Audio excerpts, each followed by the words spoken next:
लेकिन आपको सीधा अपने सिस्टर चैनल फर्स्ट इंडिया लिए चलते हैं हुए यहाँ पे मंत्रोच्चारण कर रहे हैं। प्रदेश सरकार के कई मंत्री भी इस समारोह में इस वक्त यहाँ पहुंच चुके हैं और मेजबान मंत्री की भूमिका निभा रहे हैं। बूंदी के प्रभारी मंत्री और ऊर्जा मंत्री हीरालाल नागर, कन्हैयालाल चौधरी, प्रदेश के जल संसाधन मंत्री वो भी यहाँ पर मौजूद हैं।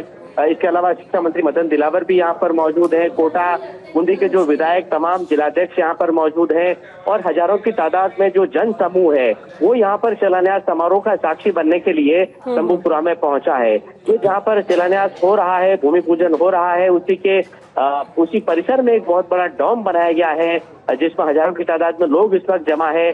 और अपडेट मेरे पास फिलहाल श्वेता आपसे शेयर करने के लिए ये है कि कोटा बूंदी ग्रीनफील्ड एयरपोर्ट का विधिवत रूप से शिलान्यास हो चुका है। फिलहाल जो शिलान्यास पट्टिका है उसका जो गेस्ट है उनकी तरफ से अनावरण किया जा रहा है। और एक और बड़ी सौगात इस पूरे इलाके को ग्रीनफील्ड एयरपोर्ट के साथ ही साथ मिली है।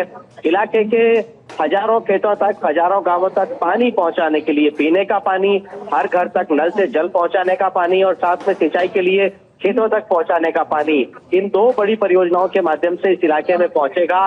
परवन अकावत बृहद जल प्रदाय परियोजना और साथ ही साथ नवनेरा बृहद जल प्रदाय परियोजना, तो इन दोनों जल प्रदाय परियोजनाओं का भी आज भूमि पूजन किया जा रहा है। तो कोटा में और बूंदी में और साथ में इस पूरे इलाके में अब समृद्धि के नए द्वार न सिर्फ एयरपोर्ट खोलेगा बल्कि नदियों का जो पानी है वो इन बड़ी जल प्रदाय परियोजनाओं के माध्यम से सुरंग बना करके, डैम बना करके और उस पानी को प्यूरिफाई करके और हर घर तक नल से भी पहुंचाया जाएगा। तो साफ पानी, खेती का पानी, सिंचाई का पानी भी मिलेगा और एयरपोर्ट बनने के बाद एक बेहतर कनेक्टिविटी कोटा को मिलेगी। तो आज कोटा की झोली में हजारों करोड़ के विकास के इन बड़े कामों की सौगात आ रही है।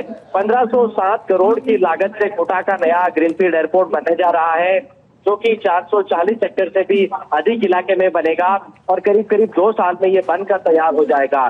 तो उसकी नींव रखने का जो काम है वो इस वक्त शंभूपुरा में संपन्न हो चुका है और कुछ देर बाद ही यहाँ पर मुख्यमंत्री भजनलाल शर्मा, लोकसभा के अध्यक्ष ओम बिरला, केंद्रीय नागरिक उड्डयन मंत्री के राममोहन नायडू मंच पर आने वाले हैं। कोटा जिले के प्रभारी मंत्री गौतम कुमार दत्त ने इन सभी नेताओं का यहाँ जो अस्थायी हेलीपैड बनाया गया है शंभूपुरा में, वहां पर एक तरह से वेलकम किया, एक फॉर्मल अगवानी की है और वो ही इन सारे मेहमानों को लेकर के कुछ देर में मंच पर आने वाले हैं। तो मंच पर संबोधन भी होने वाले हैं। मैं जैसा बता रहा था आपको, बड़ी तादाद में जो लोग हैं वो यहाँ पर जुटे हैं जिनमें अपार उत्साह नजर आ रहा है। और फिलहाल ये बड़ी खबर, एक बड़ा अपडेट, कोटा में ग्रीनफील्ड एयरपोर्ट का शिलान्यास हो गया है और साथ में दोनों जल प्रदाय परियोजनाओं का जो भूमि पूजन है वो भी संपन्न हो गया है।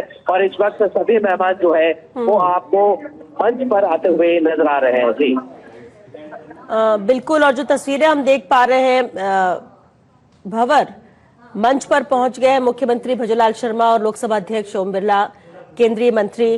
अब इनका संबोधन होगा, लेकिन भंवर ये सौगात तो है और कह सकते हैं कि वैसे तो कोटा में बहुत विकास हो रहा है लेकिन ग्रीनफील्ड एयरपोर्ट बनने के बाद विकास को भी यहाँ पर रफ्तार मिलेगी। बहुप्रतीक्षित था ये एयरपोर्ट का निर्माण यहाँ पर हो जिसकी शुरुआत हो रही है। लेकिन भंवर, आपने कहा क्या वाकई में डेडलाइन है और 2 साल में ये बनकर तैयार हो जाएगा?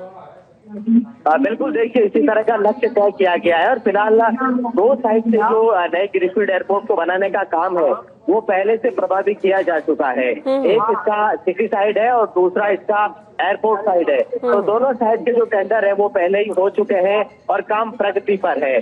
सबसे बड़ा काम है इसके अंदर से जो हाई टेंशन की लाइन निकल रही है उन टॉवर्स को शिफ्ट करने का काम हो रहा है, जिसके बाद यहाँ विधिवत रूप से एयरपोर्ट बनाने का काम शुरू होगा। देखिए, कोटा राजस्थान का एक विशिष्ट इलाका है, एक विशिष्ट जिला है ये पूरा का पूरा अंचल, जिसमें खेती का प्रधान, कृषि प्रधान ये पूरा का पूरा अंचल है और यहाँ पर पानी की कोई कमी नहीं है, बिजली की कोई कमी नहीं है, बहुत बेहतरीन रोड कनेक्टिविटी है, बहुत बेहतरीन रेल कनेक्टिविटी है। लेकिन कोटा में एयर कनेक्टिविटी नहीं होने की वजह से कहीं न कहीं विकास का जो रथ है उसका पहिया बार बार अटक रहा था। तो अब माना यही जा रहा है कि अब जब यहाँ पर हवाई सेवाएं शुरू हो जाएगी तो कोटा में नया निवेश आएगा।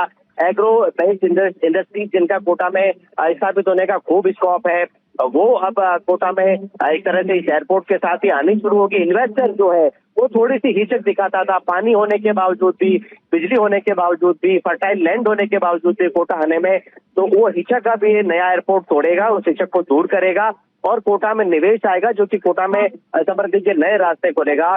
क्योंकि कोटा में फिलहाल जो कोचिंग जो कि कोटा की अर्थव्यवस्था की रीढ़ की हड्डी माना जाता है, वो एक बुरे दौर से गुजर रहा था। तो अब माना यह जा रहा है कि एयरपोर्ट बनने के बाद अब कोटा में नए तरह के निवेश आएंगे, नए तरह के उद्यम, खासकर कृषि उद्यम स्थापित होंगे और वो कोटा में समृद्धि और विकास के नए रास्ते खोलेंगे। फिलहाल हम आपको तस्वीरें दिखा रहे हैं कि किस तरह से एक फॉर्मल वेलकम यहाँ पर हो रहा है।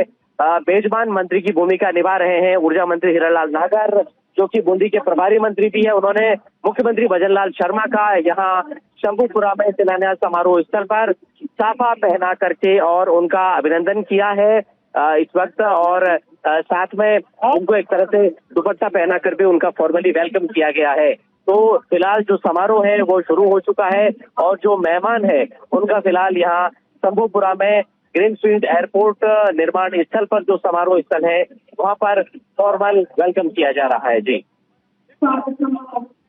पर तस्वीरें हम देख पा रहे हैं जहां ऊर्जा मंत्री हीरालाल नागर ने स्वागत किया, साफा पहनाकर, बुके भेंटकर मुख्यमंत्री भजनलाल शर्मा का। और बिल्कुल ठीक कहा आपने भंवर, क्योंकि विकास को रफ्तार मिलेगी, विकास की ओर ही बढ़ रहा है कोटा, और ये जो बहुप्रतीक्षित एयरपोर्ट थी उसकी आज आधारशिला रखी गई। हालांकि आपने जैसे कि बताया कि रफ्तार काम ने पकड़ा हुआ है और इसीलिए कहा जा रहा है कि 2 साल में ये बनकर तैयार भी हो जाएगा, संचालित होने लगेगा, एक बड़ी सौगात मिलेगी। और जब यहाँ कोटा बूंदी ग्रीनफील्ड एयरपोर्ट पर बनेगा एयरपोर्ट, तो क्षेत्र में निवेश, उद्योग, पर्यटन और शिक्षा के क्षेत्र में भी नई संभावनाएं खुलने की उम्मीद यहाँ पर जगी है। और ये आप तस्वीरें देख रहे हैं जहां स्वागत किया जा रहा है लोकसभा अध्यक्ष ओम बिरला का, मंत्री कन्हैयालाल स्वागत कर रहे हैं ओम बिरला का। और बेहद अहम कार्यक्रम शिलान्यास समारोह जहां कुछ ही देर बाद संबोधित भी किया जाएगा। भंवर, अब देखिए मंच की तस्वीर तो हम देख रहे हैं जहां स्वागत का सिलसिला जारी है, लेकिन बड़ी तादाद में लोगों की भी उपस्थिति यहां पर है। क्या इस कार्यक्रम से पहले उनसे बातचीत हुई होगी, वहां के लोगों की प्रतिक्रिया क्या आ रही है इस कार्यक्रम को लेकर? बिल्कुल, देखिए फिलहाल जो केंद्रीय नागरिक उड्डयन मंत्री है के राममोहन नायडू, उनका फिलहाल शिक्षा मंत्री मदन दिलावर ने औपचारिक रूप से अभिनंदन किया है, उनको वेलकम किया है, उनका स्वागत किया है। और इससे पहले जैसा कि आप बता रही थी, प्रदेश के पीएचडी मंत्री कन्हैयालाल चौधरी यहाँ पर लोकसभा अध्यक्ष ओम बिरला का यहाँ मंच पर साफा पहना करके, बुके बैठ करके और दुपट्टा पहना करके उनको फॉर्मली उनका स्वागत कर रहे थे, उनका वेलकम कर रहे थे। थोड़ी देर में यहाँ पर जो बड़े नेता है उनके संबोधन भी यहाँ पर होने हैं। देखिए, कोटा में जैसा कि श्वेता आप पूछ रही थी कि एयरपोर्ट किस तरह से कोटा में निवेश और विकास के नए रास्ते खोलेगा। देखिए, कोटा में न सिर्फ एयरपोर्ट बनेगा बल्कि एयरपोर्ट के आसपास का जो पूरा इलाका है उसको एक हाईटेक न्यू सिटी की तरह से डेवलप करने का प्लान है।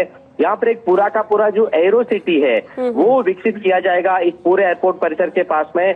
और प्रदेश सरकार का जो बजट था उस बजट में बाकायदा कोटा में एरो सिटी एयरपोर्ट के पास ही डिक्लेयर की जा चुकी है। साथ ही कई तरह के जो सरकारी कार्यालय है वो भी अब इस तरफ शिफ्ट किए जाने की तैयारी है। और साथ में कई बड़े होटल्स, 5 सितारा जो होटल समूह है वो इस इलाके में आकर के अपना होटल शुरू करने वाले हैं। और साथ में अत्याधुनिक शहरों जैसी सुविधा, स्मार्ट सिटी जैसी जो सुविधाएं हैं जिनमें पूरी तरह से इलाका एक तरह से वाईफाई से लैस होगा, जहां पर पोललेस इलेक्ट्रिफिकेशन होगा, एक अत्याधुनिक सुविधाओं से सुसज्जित तो पूरा इलाका है वो